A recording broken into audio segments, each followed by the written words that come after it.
Hello, I'm Theolyn. Welcome to Signs and Wonders. If you would like to hear about when I put new videos up, just make sure you're subscribed at theolyn.com. Now, today's topic is about beauty. Actually, the essence of it is about beauty, but it's also about nature and how we humans relate to nature and why, if we don't relate harmoniously with nature, we get ourselves into trouble. So let's think about beauty and our associations with the very idea of beauty. In astrology, the goddess of beauty is Venus. And notice this is a goddess, not a god. And not very long ago, I recommended people on my mailing list to look at a rather special film. It was made in Belgium, and it's called Brand New Testament. And there's a character in it who's God, and he's got a daughter, and she's only a teenager, but she wants to get away from him because he makes all kinds of nasty things happen. And he's depicted as living in a big square room, very high ceilings, with lots and lots of filing cabinets. They're all grey, and he's just in there with his computer, and he's sitting there getting very gleeful because all those filing cabinets have got information concerning all the human beings on Earth. And one of the things he knows about them all, because he's decided, is he knows their death day. And it's quite hilarious in the film because the daughter unleashes the information so the human beings start to know what their death day is, how much longer they've got to live, and you see what effect that has on their behaviour. Now, her mother, the goddess, however, is depicted as a lady who likes to keep things clean. She's always using the Hoover, and when she's not cleaning, she's doing embroidery. She likes to make pretty things. And she also, she's got a thing about numbers. She's got a thing about 18. And that's all to do with baseball games. And she collects the cards. So she's interested in things that are, we could say, pretty. And some people might condemn those as rather ephemeral and not very significant in the world, perhaps. And certainly the more puritanical religions in the past have seriously condemned making things pretty, making things beautiful.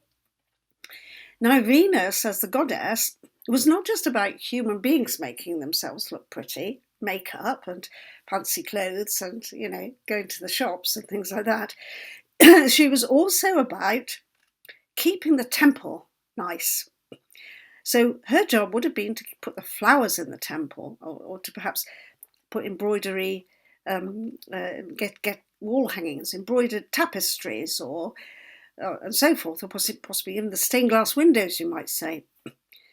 And as I say, the Puritans, when they came along in Western Europe in the Reformation, those were the very things they didn't like. They wanted to get rid of them. They smashed the windows, they smashed the painted statues, they destroyed the pretty things. So where's this leading us? Well, Venus, as the goddess of beauty, and as I say, we often associate beauty with the feminine. We call celebrities goddesses, female celebrities are goddesses, and they are regarded as a kind of exemplary perfection of beauty.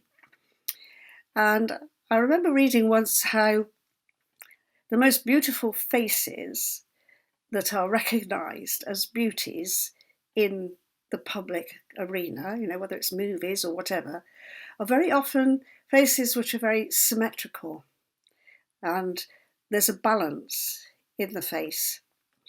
And certainly in the zodiac, the sign of Libra is associated with Venus. That's the sign of balance. So this comes back to how we relate to nature, because if we relate to nature in a balanced and harmonious way, then we flow with the processes of something which is naturally, it is actually beautiful by its very nature. And that's the practice of feng shui, for example, is the Chinese way of saying, let's flow with nature. Let's not just build a road because we want to get from there to there. Let's look at the hills that are in the way. Let's work with the flow of the landscape. So when human beings start to impose their intellectual notions of what is more efficient and more effective in the terms of getting things done quickly or getting things done from a financial perspective more economically, then we have a tendency to override the natural way of things, which might be slower and which might not necessarily be so profitable. But curiously enough, Venus is also associated with wealth and abundance. And so there's a way of saying, let's work with nature so that her natural abundance flows towards us. This is what I call co-creating abundance for ourselves, for our friends, for our circle of, that we move in, our family, and for the greater whole.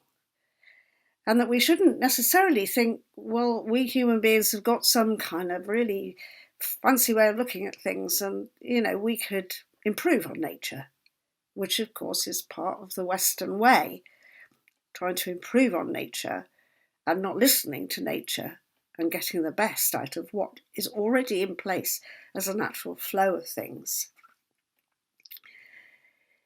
So we're coming up in our hemisphere, in the northern hemisphere where I live anyway, to springtime, and the little buds are starting to break through the earth, coming towards what I call new shoots at the beginning of February, when tiny little signs of crocuses perhaps, or snowdrops, or tiny little shoots are coming up, new shoots.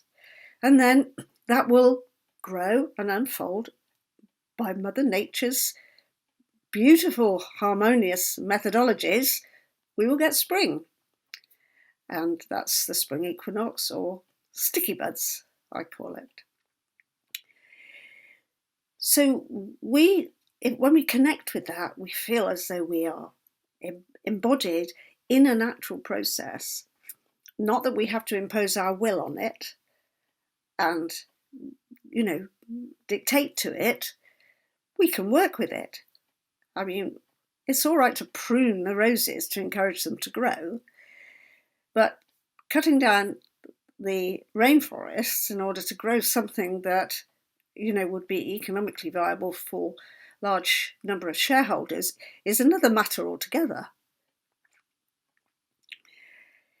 So beauty has been depicted as a nature goddess, if you like, or spring has been depicted as like a beautiful goddess. I have a book on my shelves. I'll just show you. It's actually called On Beauty. And there's a picture in here. I don't know how well I can show it to you. Yes, here it is. This is, you may know it. This is sometimes called the Primavera.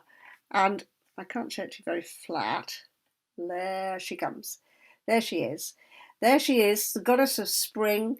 She's dripping with flowers. The trees behind her are dripping with fruit.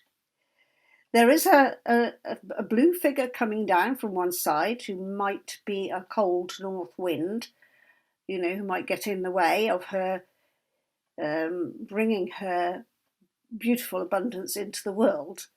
So there she is. And I've got another picture of her here, actually, on my great book, The Age of the Renaissance. That's a bit shiny, that picture. So I'll show you the one inside, which is... Let me see if we can get that on the screen. Here it is. There she is. See how pretty she is. She's just beautiful, and she's got flowers in her hair and so forth.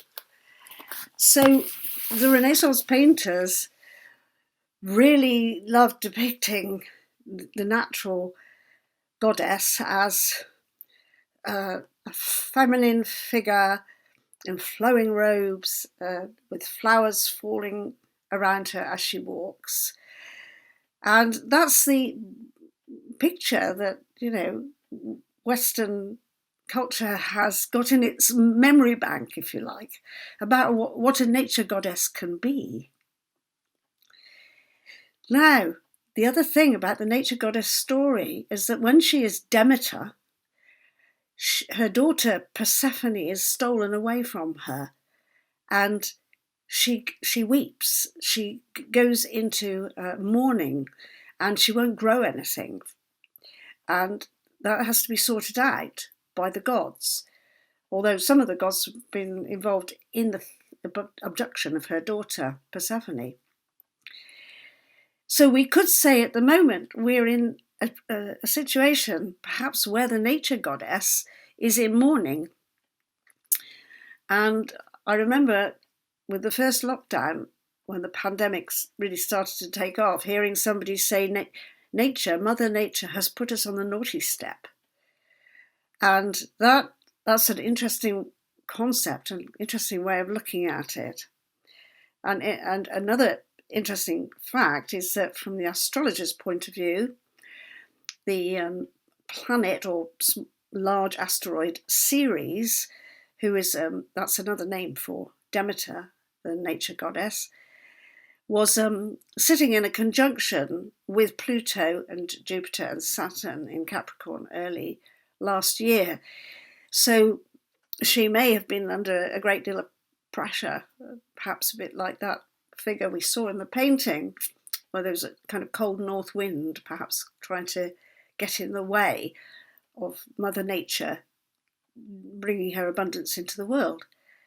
However, it also comes back to our relationship with Mother Nature. She's not going to impose something on us just because she feels like it, because we are part of nature.